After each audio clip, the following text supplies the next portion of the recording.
Well, the CBC is absolutely furious after a major change was made on one of the platforms through which they share media. Now, they say that this change is a direct attack on Canada and the role the CBC plays to preserve our democracy.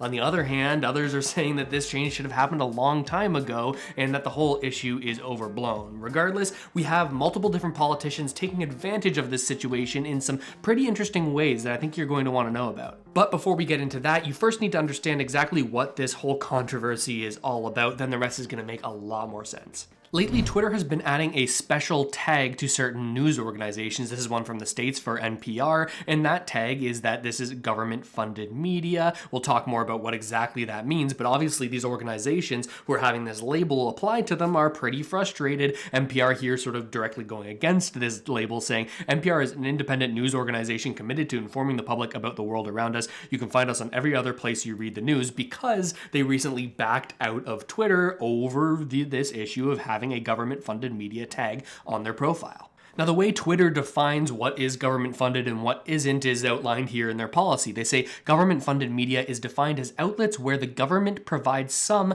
or all of the outlet's funding and may have varying degrees of government involvement over their editorial content. So they sort of break this up into two elements, the first element being mandatory to get this tag, and the second one being sort of optional. The first element here is the fact that an organization receives funding from the government, just money from the government for its operations. Now, because of the word may here, the second element is kind of optional, and that is that government could have some control over the editorial content or the choices that news media organization makes. Now, this is something that doesn't necessarily need to be fulfilled in order to get this government-funded tag because of this word may right here.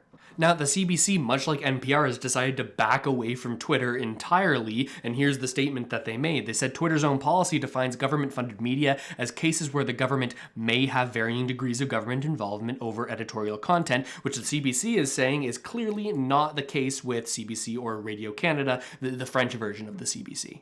They say that the CBC is publicly funded through a parliamentary appropriation that is voted upon by all members of parliament. Its editorial independence is protected in the Broadcasting Act, as we said in our statement from last week. And they make the point again and again that their journalism is independent and subject to their journalistic standards and practices. So they're pissed off that they've got this label applied to their account that said it was publicly funded media.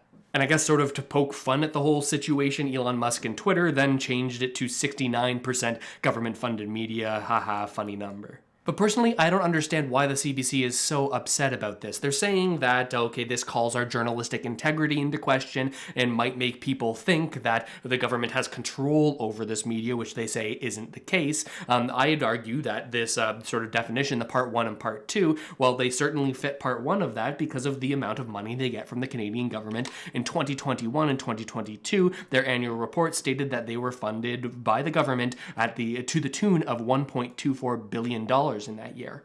The main thing that they're upset about is this varying degrees of government involvement over editorial content section. Some people thinking that there is absolutely no government involvement in their editorial content, and other people thinking that it's a mouthpiece for the current government, right? But regardless of what end you land on that debate, you could probably agree that because of this may here in this definition of how you get that tag applied to your account, that CBC should have this tag applied to their account, given that they are funded by the government, regardless of how their editorial content is impacted by this. But regardless of where you land on that debate, this whole situation has provided a major opportunity for Canadian politicians to take jabs at their opponents while pushing whatever narrative is favorable to them, saying things as if they were truth when really they're more on the side of opinion. Let me show you examples from all three major party leaders. Polyev says, breaking, CBC officially exposed as government-funded media. Now people know that it is Trudeau's propaganda, not news. Sign here to save $1 billion and defund the CBC, and then this will just link to you sort of signing up for the conservative email list so that they can contact you and hopefully get donations from you in the future, like all political parties do on these media posts.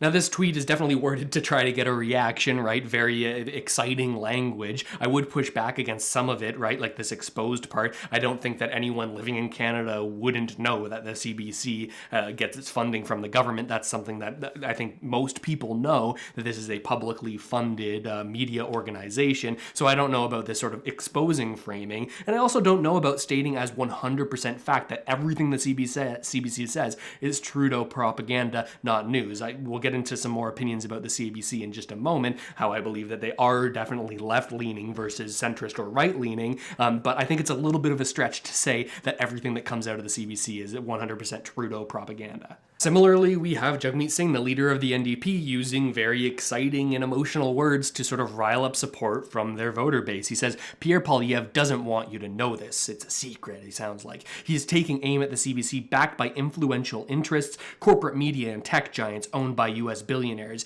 He even enlisted one Elon Musk to help him take down Canadian broadcaster. Sort of listing all these things as if they are fact, when really they are a little bit more up for debate by that. I would push back against this idea that saying Poilievre is backed by influential interests or backed by US billionaires, which is what he's trying to sort of say here, because campaign financing rules are extremely tight in Canada. It's not like the US where we have major corporations in the pockets of political campaigns, right? I think it's a little bit more subdued than Jagmeet Singh's trying to make it sound, but of course the "we fight against the big corporate interests" branding of the NDP makes it very good for Jagmeet Singh to sort of push this kind of narrative. And similarly, Justin Trudeau takes this as an opportunity to bash Pierre Poilievre and his statements. Even if Poilievre's statements were pretty extreme, Trudeau goes right back at him, sort of saying, hey, those statements are irresponsible. You are not a good candidate to be the leader of Canada, trying to make people think that, right? Listen to this, how he takes this opportunity to sort of go at an opponent rather than bring up the conversation of, okay,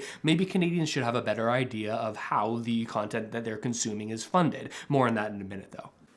He runs to American billionaires, the tech giants that they continue to defend in committee and in their approach on our legislation to make tech giants pay their fair share.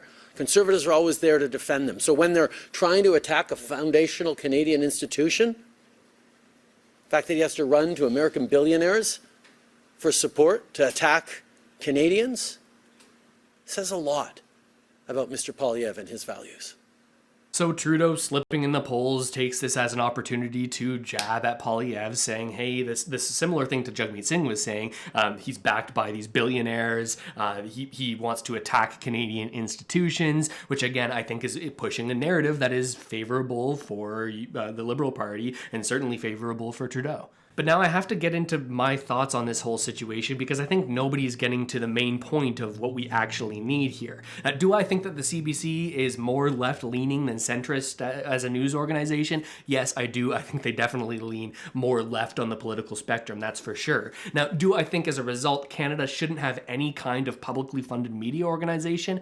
No, I don't think that that's the case either. I think publicly funded media organizations do play an important role, allowing for the development of content that might not otherwise be commercially viable. Now, you could certainly question this specific iteration of publicly funded media in the CBC and how it's operated and the potential incentive that they may have to support a government that wants to continue funding them versus a government that pledges to sort of abolish funding for them. As an organization, which way are you going to sort of even inadvertently or unconsciously lean? You're probably going to lean towards the views of a government that's going to keep funding you. But ultimately, I think that having a public news organization is a good thing for a country, right? Both so you can develop content that might not be commercially viable, certain important content, but also so that the content we consume isn't entirely controlled by private corporations, which it may be if there weren't this public alternative.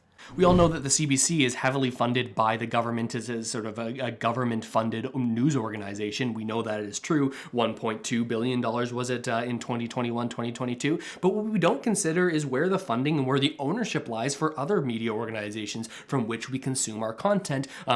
Sort of ownership that could be just as dangerous if it was the sort of primary source of news for multiple people. We look at National Post and the Financial Post, the organizations that are owned by a company called Post Media, which is owned by a US hedge fund, and they own over 120 news brands. We look at CTV, which is fully owned by the publicly traded company, corporation, Bell, right? And we look at Global News, which is owned by Chorus Entertainment, another publicly traded company, but which is majority owned by the family of J.R. Shaw, the people who set up Shaw Communications. My point here being that, yes, I think it's a good idea to sort of label different government-funded media organizations on the platforms through which we take in their content, but I also think it might be helpful to label these corporate-led media organizations, right? I think it's a net positive for Canadians to know who may have incentives to report what types of stories based on their ownership. And mass corporate ownership of media is probably just as bad as government ownership of certain individual media organizations. Just look at this video that went viral just a few years ago where multiple different news stations in the States owned by one major corporation, news corporation, well, they were all able to say the exact same thing at the exact same time. Listen in on this, see if you remember it. Valley communities, the El Paso, Las Cruces communities, Eastern Iowa communities, Mid-Michigan communities. We are extremely proud of the quality, balanced journalism that CBS 4 News produces. But we are concerned about troubling irresponsible, one-sided news stories plaguing our country. The sharing of biased and false news has become all too common on social media. More alarming, some media outlets publish these same fake stories without checking facts first. The sharing of biased and false news has become all too common on social media. More alarming, some media outlets publish these same fake stories without checking facts first. Unfortunately, some members of the media use their platforms to push their own. I think you get the point that I'm trying to make here. Could the CBC have the incentive to sort of report news stories that are more favorable to a government that says they're going to continue funding them versus one that says that they're not going to continue funding them? Sure.